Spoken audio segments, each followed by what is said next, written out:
ಇವತ್ತಿನ ರೆಸಿಪಿ ಮೆಂತ್ಯ ಪಲ್ಯ. ಮೆಂತ್ಯ ಪಲ್ಯ ಮಾಡಲು ಬೇಕಾಗಿರೋದು ಫಸ್ಟ್ ಮೆಂತ್ಯ ಪಲ್ಯ, ಬೆಳ್ಳುಳ್ಳಿ, ಸ್ವಲ್ಪ ಹಸಿಮೆಣಸಿನಕಾಯಿ ಮತ್ತು ಹೆಸರುಬೇಳೆ ಅದನ್ನು ನೆನೆ ಹಾಕಿಡಬೇಕು. ಹೇಗೆ ಮಾಡಬೇಕಂತ ಹೇಳ್ಕೊಡ್ತೀನಿ ಬನ್ನಿ. ಬೆಳ್ಳುಳ್ಳಿ ಕ್ಲೀನಾಗಿ ಸಿಪ್ಪೆ ತೆಗೆದುಕೊಳ್ಳಬೇಕು. ಹೆಸರುಬೇಳೆಗೆ ಸ್ವಲ್ಪ ನೀರು ಹಾಕಿ ನೆನೆಯಿಡಬೇಕು.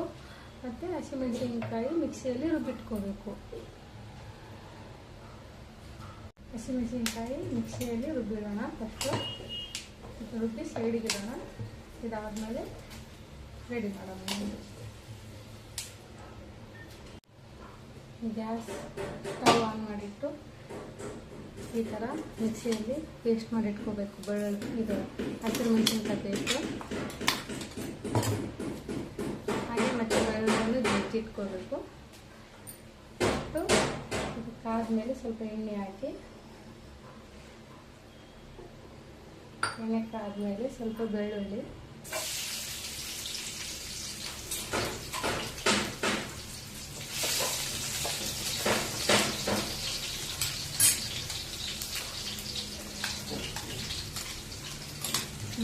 ಫ್ರೈ ಆದಮೇಲೆ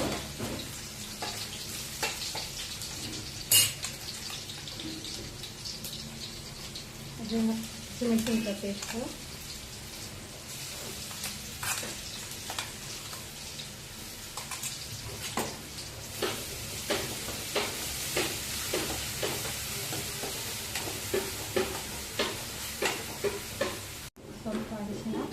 ಸ್ವಲ್ಪ ಅರಿಶಿನ, ಇದು ನೆನೆ ಹಾಕಿರುವ ಹೆಸರುಬೇಳೆ,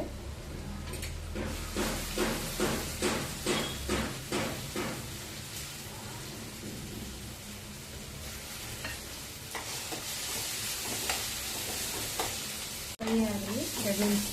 ಹೆಸರುಬೇಳೆ ಹಸಿ ವಾಸನೆ ಹೋಗುವವರೆಗೂ ಫ್ರೈ ಆದಮೇಲೆ ಮೆಂತ್ಯ ಸೊಪ್ಪು ಇದರಲ್ಲಿ ಹಾಕಬೇಕು.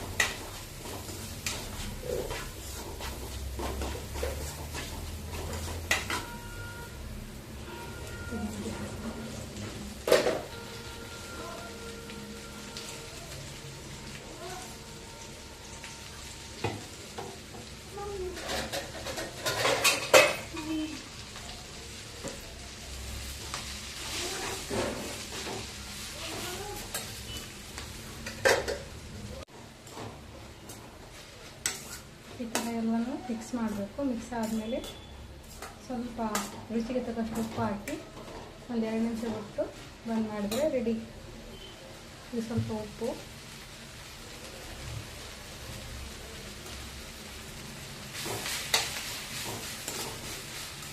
ಒಂದು 2 ನಿಮಿಷ ಮೆಂತ್ಯ ಪಲ್ಯ ಫ್ರೈ ಆಗಲಿ.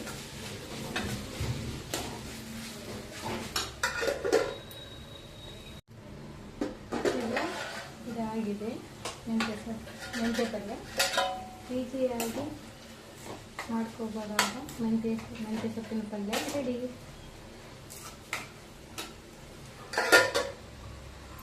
ಮೆಂತ್ಯ ಪಲ್ಯ ಜೋಳದ ರೊಟ್ಟಿ ರೆಡಿ.